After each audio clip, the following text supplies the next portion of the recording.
So matuta sa table. X is table.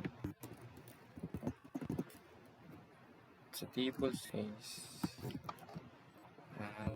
dali ra kayo siya guys. Create ng table, and then sa table natay row. Sa row pwede butangan na to 3 ka row, 3 ka row. Ang first row butangan na siya TH means table heading.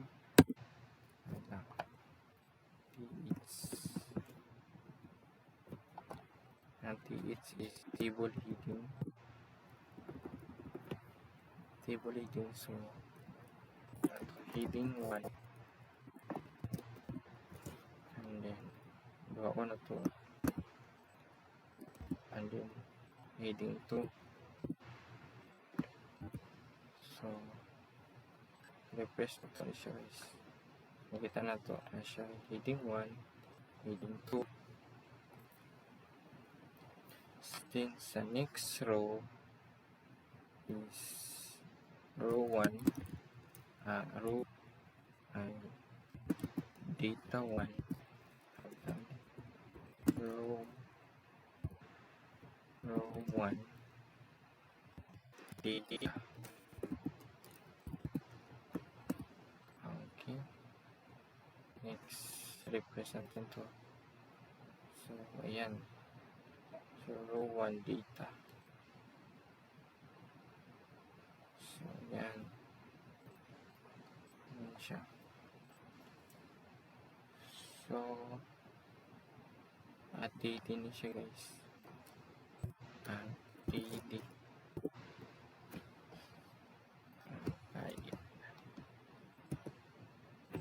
DD na to is row 1 data.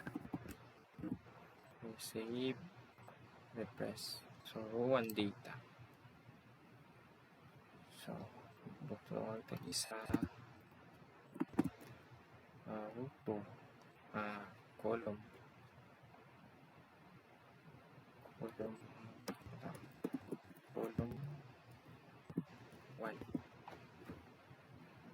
So derive na ito column 2. Refresh, and then yan. Row 1 column 1 muna siya, and then row 1 data column 2 under siya sa heading 2. So yan. So next is buhatag another data sa itong ikatulong nga row 2 yan. So save na ito. Next, so yan, row 2 column 2.